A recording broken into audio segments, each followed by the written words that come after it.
My qualification is the BA Arts and I am a reward. मेरा सवाल ये है कि मुस्लिम और नॉन मुस्लिम में क्या फ़र्क है और क्यों? बहन का सवाल था कि मुस्लिम और नॉन मुस्लिम में क्या फ़र्क है और क्यों। मुसलमान और गैर मुसलमान में क्या फ़र्क है और क्यों। मुस्लिम मतलब वो इंसान जो इस्लाम को कबूल करता है। इस्लाम आता है लफ्ज़ सलाम से मतलब अमन, आता है लफ्ज़ सिल्म से मतलब अल्लाह ताला के ख्वाहिश के मुताबिक अपनी ज़िंदगी बसर करना।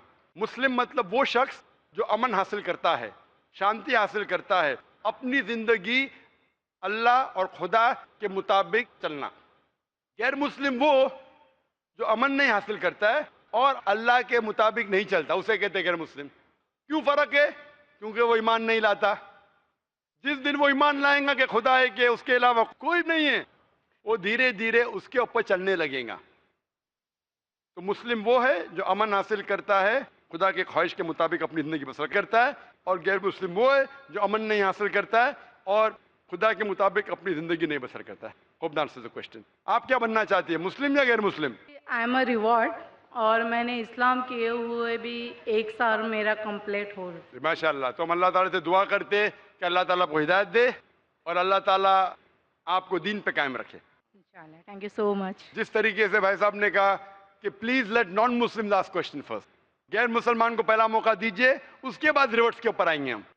अल्लाह ने दीन दे चुका है, ईमान दे चुका है, हम उनको मौका देंगे जो गैर मुसलमान है। गैर मुसलमान के सवालात खत्म होने के बाद हम रिवर्ट को देंगे।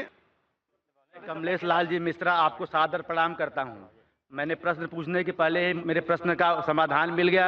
ईश्वर अल्लाह तेरे नाम मैं अल्लाह से प्रार्थना करता हूँ कि आप इसी तरह से हमारा मार्गदर्शन करते रहें और हमें हिंदी में कुरान पढ़ने के लिए दे दी जाए। नमस्कार। माशाल्लाह। भाई साहब ने कहा कि उनके सवाल का उत्तर मिल चुका है, जवाब मिल चुका है। भाई साहब, आप मानते हैं खुदा में? मानते हैं, एक ईश्वर को मानते हैं। आप मानते बुत परस्ती गलत है? गलत है, 100% गलत है। 100%। माशाल्लाह।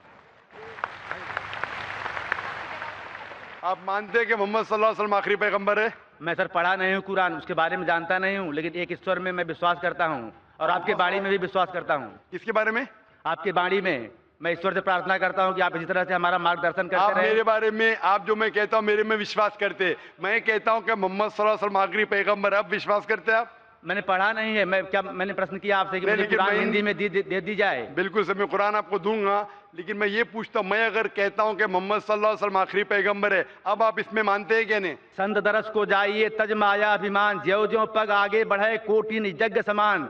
मैं संत आपको तब मानूंगा जब मैं कुरान पढ़ूंगा और उससे समझ लूंगा, फिर मैं आपको संत मानूंगा। मैं आपके बारे में ये नहीं कह रहा हूँ कि आप माने कि मुझे संत हूँ, मैं ये नहीं कह रहा हूँ कि मैं संत हूँ। आपने कहा कि मेरी डीवीडी से आपको बहुत सा ज्ञान मिला। हाँ, ज्ञान मिला। आप मानते कि खुदा एक है? खुदा एक आप है। मानते 100% बुत परस्ती गलत है? गलत है। अभी मैं और एक सवाल पूछता हूँ, आपने मेरी डीवीडी देखी होंगी? हाँ, देखी है। और उससे शायद आपको इल्म हासिल हुआ। आपने वो डीवीडी देखी मेरी जिसमें कहा कि मोहम्मद सल्लल्लाहु अलैहि वसल्लम आखिरी पैगंबर है?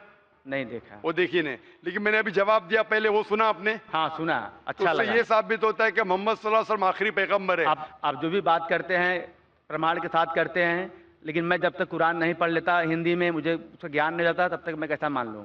बिल्कुल सही। तो आप स्टेज पे आ सकते हैं, मैं आपको कुरान का तर्जुमा दूंगा। बिल्कुल आ सकते हैं। कुरान का तर्जुमा लिखिए और आप पढ़िए। पढ़ने के बाद जब आप संतुष्ट हो जाएंगे, इत्मीनान हो जाएगा, तो इंशाअल्लाह आप अपने मुंह से भी कह सकते हैं।